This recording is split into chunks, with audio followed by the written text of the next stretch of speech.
I was 28. I had been trying to chase my dreams of being an author by writing for a popular newspaper, but things didn't work out. I had just returned home to help my aging parents on the family farm. It wasn't exactly what I had planned for myself after leaving home years ago, but they were getting older, and managing the place on their own was becoming more of a burden. The farm was quiet and isolated, surrounded by vast fields of corn that stretched out for miles in every direction. The nearest neighbor lived about a 10-minute walk away, a small farm run by an older woman who'd been living there ever since her husband passed away a few years back. Life was slow out there, and I didn't mind that. At that point in my life, slow was exactly what I wanted. Things were pretty normal for a week or two. I was starting to get used to the routine of managing the farm, and the slower pace of life was really beneficial to me. I had a ton of free time on my hands to think and write, which was how I spent most nights. I'm not sure what it is, but I'm most productive and creative at night, so I took advantage of that. I'd get the farm stuff out of the way well before the sun went down, and then sit at my computer until I couldn't keep my eyes open anymore. I had opted to stay in the tiny bedroom on the 3rd floor so that I wouldn't bother my parents with the strange sleep habits. I liked it up there. It was cozy and quiet, and the window gave me a beautiful, muse-like view of the farm. But after about another week, I started noticing something odd. Every evening, just before sunset, I would see a figure standing at the far edge of my parents' cornfield, between 2 rows of corn. At first, I didn't think much of it. I assumed it was someone from the neighbor's farm, maybe checking on their land or surveying the crops. They weren't actually on my parents' property, so it's not like they were trespassing or doing anything technically illegal. It was just kind of odd, though. The figure didn't move or make any kind of gesture. Just stood there, almost like a scarecrow or a mannequin. I couldn't tell if it was a man or woman. Hell, I couldn't even tell if they were facing me. It was unnerving, sure, but I figured it was nothing to worry about. Despite the eeriness of it all, I noted that the scene would definitely make a cool photo. A shadow against the golden backdrop of the evening sky and fields of corn that stretched on forever. A few more days passed, and the figure kept appearing. Always around the same time, always around the same spot, just standing there. One night, I watched it extra closely just to make sure it really wasn't a scarecrow. Eventually, I did notice it move, which confirmed that it was a person. It was strange, but I kept telling myself it was harmless. I even thought it might be the neighbor, the old woman my mother often mentioned. I hadn't seen her since I'd been back, but maybe she had a reason for being out near our property. Either way, there was only so much harm an elderly woman could really cause. It's not like she posed a threat to my parents or their property. Of course, if that were true, I probably wouldn't be writing this all down. In hindsight, it probably wasn't wise to be so nonchalant about the situation. Things started to change over the next few days. The figure began getting closer.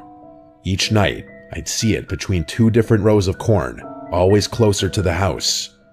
It was still silent and still unmoving, but it was definitely closer each night. I was sure of that. I still couldn't make out any details about them from that distance, but things were getting serious now. Whoever was out there was deliberately getting closer and closer to my parents' property. After 2 nights of this, I decided I had to do something. The next morning, I told my parents about what I had been noticing the past few weeks. My mom brushed it off and told me that it was most likely the neighbor's son, who had always been a bit of an oddball, according to her. To call him an oddball was a bit of an understatement, but my mom was always one to put things nicely. To my surprise, they didn't seem concerned or even weirded out. They told me that I should just let him be, as he's harmless. One evening, as I was working late in the barn, I glanced toward the edge of the field and felt my stomach drop. The figure was no longer at the far edge of the cornfield. It was standing just outside the property line, much closer than before. A cold chill ran through me. I wiped my hands on my jeans, and feeling a mix of unease and frustration, I decided to approach it. I needed a better look. I walked to the edge of the field and yelled, "Who's there?" But as soon as I got close, the figure turned and sprinted between a row of corn. I went to chase it, but as I was turning the corner, I literally saw him dive into a row of corn, disappearing from sight. My heart was pounding as I stood there scanning the field, but there was no way I'd be able to find him. It's not like I was going to start searching blindly through the corn stalks. I was really freaked out at that point. Even if that had been a troubled kid, I don't think I was comfortable with him on the property. The next morning, I headed over to the neighbor's farm, hoping to clear things up. The old woman answered the door, so I just asked her bluntly without sugarcoating things. She seemed really confused when I told her about what was happening. She shook her head slowly and told me she hadn't been outside after dark for weeks because of her health. She told me that she could barely get around, let alone walk to the edge of her land. I then asked her about her son. She told me that he left home years ago and hadn't lived with her since. I froze as she told me that. I could feel my skin start to itch. Whoever I had chased the day before wasn't her son. It was a complete stranger. I left her farm with a growing sense of dread. Whoever or whatever was lurking near the cornfield wasn't from her place. I immediately told my parents about what she told me, and they grew concerned. My mom suggested calling the police, but my dad insisted that would be a waste of time since they hadn't actually done anything illegal. My dad instructed me to stay awake and wake him up should that person come back, which I agreed to. For the next few days, nothing happened. Like, the figure wasn't there anymore, which was a relief. Maybe they had noticed me confronting my neighbor, or maybe they had simply decided not to return after being chased. Either way, I was relieved. Later that week, I was out in the barn finishing up some chores when everything went dark. When I say dark, I mean it. The entire farm was suddenly plunged into darkness, and the power cut out without warning.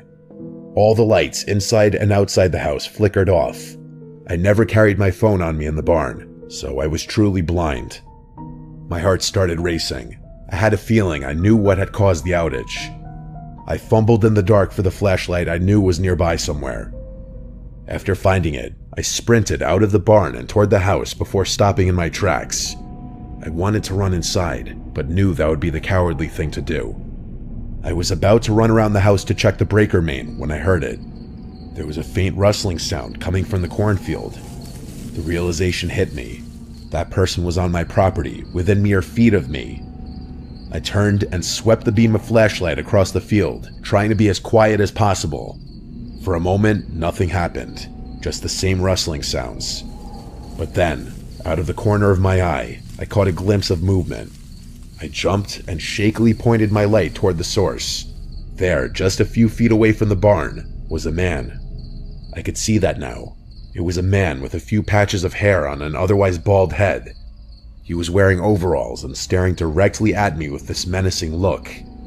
I glanced down at his hands. He was holding a rusty garden trowel. Fear took over me and I ran. To my horror, I heard him begin to chase after me. I sprinted into the cornfield, hoping to lose him in there. I turned to see him in full pursuit, running as fast as he could. I turned a corner, and before he could see, I full-on dove into a row of corn. I sat there with my heart racing, trying to cover the sound of my breathing. A few seconds passed before I saw that guy run past me. It was the most terrifying moment of my life.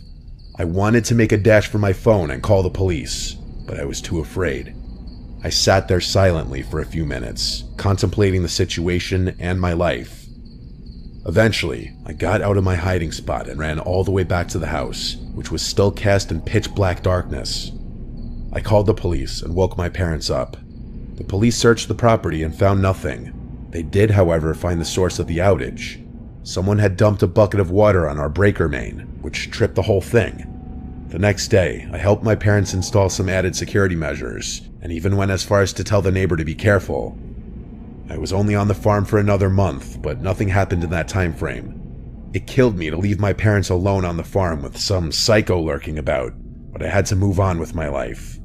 They hired a farmhand to deal with the chores, so I wasn't really needed anymore. This was by far the most bizarre and unsettling experience I've ever been through. It's something I still think about a lot.